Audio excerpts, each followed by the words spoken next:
जय हिंद दोस्तों, संघर्ष कोचिंग संस्था पे मैं धनेश चौहान एक बार फिर से आप सभी का स्वागत करता हूं। दोस्तों, आज मैं आप सभी के बीच में कक्षा 10वीं के रसायन विज्ञान के कुछ महत्वपूर्ण प्रश्न लेकर के आया हूं, जिसे आप सभी अपनी कॉपी में नोट करिएगा। अगर आप क्वेश्चन बैंक रखे हैं तो उसमें ट्रिक लगा लीजिएगा, क्योंकि दोस्तों ये कुछ ऐसे प्रश्न है जो आपको एग्जाम में आने ही आने हैं। दोस्तों यूँ समझ लीजिए कि आपके क्वेश्चन पेपर को एकदम यहीं पर लाकर दे दिया गया है। मुझे लगता है दोस्तों कि इनमें से जो प्रश्न आपको मैं बताने वाला हूँ, इनमें से अधिकतम क्वेश्चन आपके एग्जाम में जरूर पूछे जाएंगे। तो इसीलिए दोस्तों आप कॉपी पेन लेकर के बैठिएगा और जो मैं प्रश्न बता रहा हूँ इसे आप जरूर नोट कर लीजिएगा। और कम से कम इस प्रश्न को जो मैं आपको बताने वाला हूँ इस रसायन विज्ञान के अध्याय में, इसे आप जरूर से याद कर लीजिएगा, जरूर से पढ़ के एग्जाम हॉल में जाइएगा दोस्तों। और मुझे उम्मीद है अगर आप ऐसा करते हैं विज्ञान के पेपर में बहुत ही अच्छा स्कोर कर पाएंगे। ठीक है दोस्तों, तो हम ज्यादा बातें ना करते हुए आज का वीडियो शुरू करते हैं दोस्तों। तो दोस्तों देखिए, हमारे यहाँ पे पहला प्रश्न है। पहला प्रश्न हमारा दोस्तों है कि ऊष्माक्षेपी को दोस्तों दहन भी कहा जाता है। ऊष्माक्षेपी दहन एवं ऊष्माशोषी अभिक्रिया का क्या अर्थ है?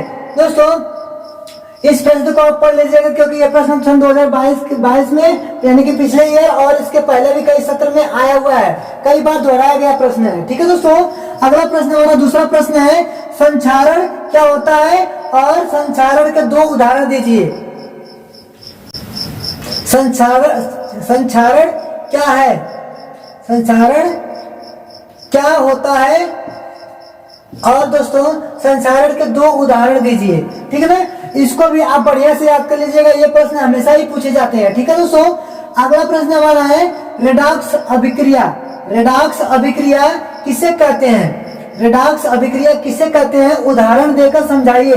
दोस्तों ये रेडॉक्स वाला तो हमेशा ही पूछा जाता है और कई प्रकार से इसको पूछा जाता है। ठीक है दोस्तों, तो आप इनमें से मैं ऐसा प्रश्न दिया हूं जिससे अगर 2-3 तरीके से इसी प्रश्न को पूछेगा दोस्तों, तब भी यदि आप इस प्रश्न का उत्तर याद कर लेते हैं, यानी कि रेडॉक्स अभिक्रिया और उसके दो उदाहरण, यानी कि दो या तो उदाहरण याद कर लीजिएगा।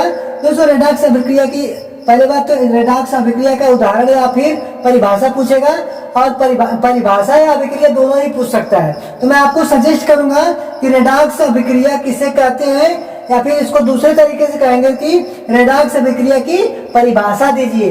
दोनों बात एक ही है, या तो रेडॉक्स अभिक्रिया किसे कहते हैं ये लिख लीजिए, या फिर रेडॉक्स अभिक्रिया की परिभाषा लिख लीजिए, दोनों एक ही बात है। उसके बाद करें उदाहरण देकर स्पष्ट कीजिए। तो दोस्तों इसको आप उदाहरण भी एक आध दो तो इसके नीचे दिया गया है आपके क्वेश्चन बैंक में, आप वहां से देख लीजिएगा।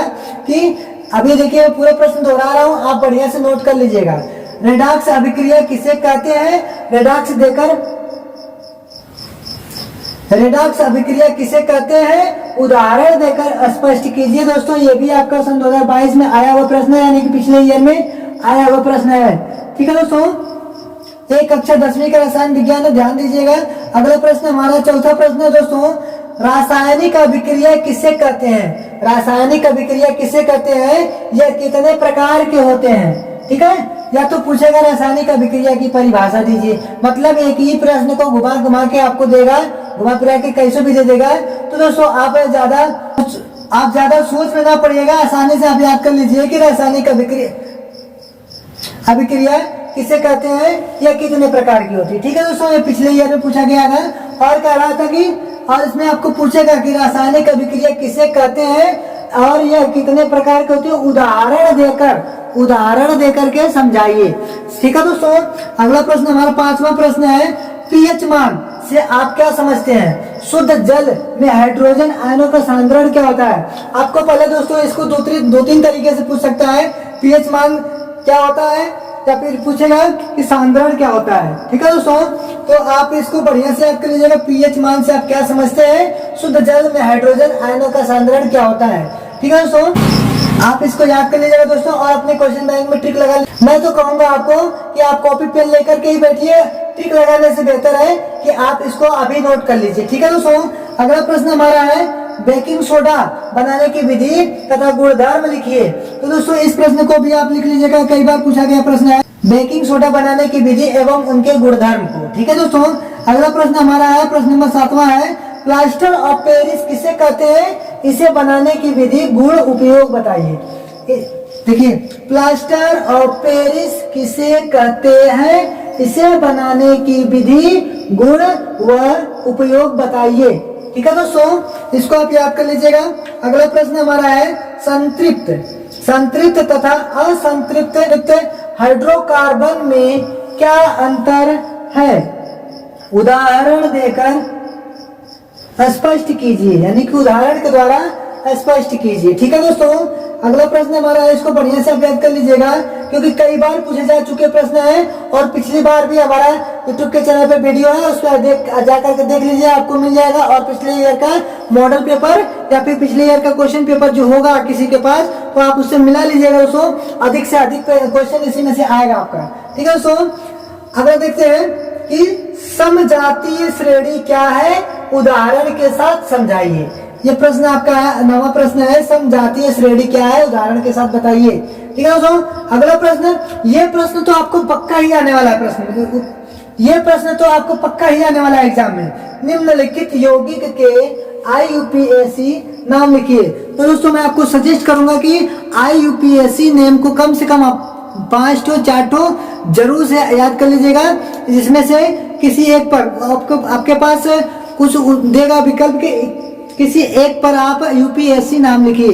तो आप कम से कम 4-5 याद कर लीजिएगा, जिसे आपको एग्जाम में बहुत मदद मिलेगी। ठीक है दोस्तों, हम मिलते हैं अगले प्रश्न की ओर तक चलते हैं दोस्तों, क्योंकि आपका केमिस्ट्री चैप्टर, केमिस्ट्री का जो पार्ट है दोस्तों, इसका पूरा एक ही वीडियो में हम पूरा डिटेल का सारा क्वेश्चन आपको दे रहे हैं। और आप इसको वीडियो को शेयर करके अपने दोस्तों को भी बताइएगा, ताकि वो लोग भी तैयारी कर ले। तो दोस्तों चलिए देखते हैं अगला प्रश्न हमारा क्या है। तो चलिए दोस्तों देखते हैं, हमारा 11वां प्रश्न है, मिश्र धातु किसे कहते हैं, कॉपर की 2 प्रमुख मिश्र धातुओं के नाम एवं उसके उपयोग बताइए।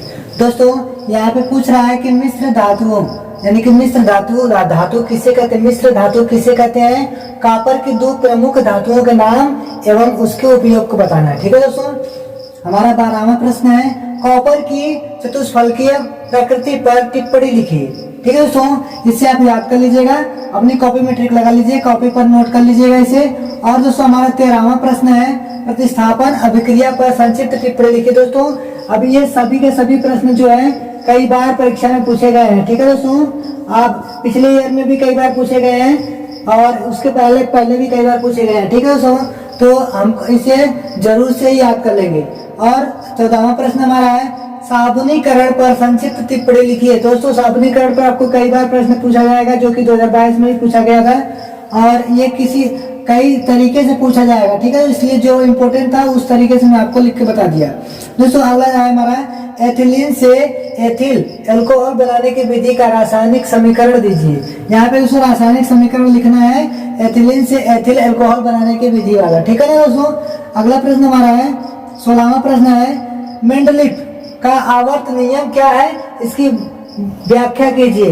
दोस्तों अगर आप इसको बढ़िया से याद कर लेते हैं, यानी कि इस प्रश्न को याद करेंगे तो इससे संबंधित 3-4 प्रश्न और भी पूछे जाते हैं, जो आप बिल्कुल आसानी से कर लोगे अगर इस प्रश्न का उत्तर आप याद करेंगे तब। ठीक है दोस्तों, अगला प्रश्न हमारा 17वां प्रश्न है, परमाणु क्रमांक 17 वाले तत्वों का आवर्त सारणी में वर्ग तथा आवर्त लिखिए। ठीक है दोस्तों, पिछले ईयर में अभी पूछा गया है, तो दोस्तों इसको बढ़िया से याद कर लेंगे। क्या प्रश्न है, बार दोहरा दे रहा हूं, परमाणु क्रमांक 17 वाले तत्वों का आवर्त सारणी में वर्ग तथा आवर्त लिखिए। 18वां प्रश्न है दोस्तों हमारा, एष्टीकरण पर संक्षिप्त टिप्पणी लिखिए। दोस्तों इससे संबंधित भी आपको कई प्रकार के प्रश्न आएंगे, जो इसी प्रश्न का उत्तर पूछेगा लेकिन घुमा के पूछेगा। ठीक है दोस्तों, अगला प्रश्न हमारा है, अपमार्जक की निर्मल क्रिया पर संक्षिप्त टिप्पणी लिखिए। दोस्तों अपमार्जक की निर्मल क्रिया पर जो है संक्षिप्त टिप्पणी लिखने के लिए कह रहा है। तो दोस्तों ये थे कुछ हमारे महत्वपूर्ण प्रश्न, यदि आप इसको बढ़िया से देखे होंगे तो आप इसे याद कर लीजिएगा और एग्जाम में अच्छा स्कोर करके लाइएगा। संघर्ष कोचिंग संस्थान आपके उज्जवल भविष्य की कामना करते हुए इस क्लास को समाप्त करता है।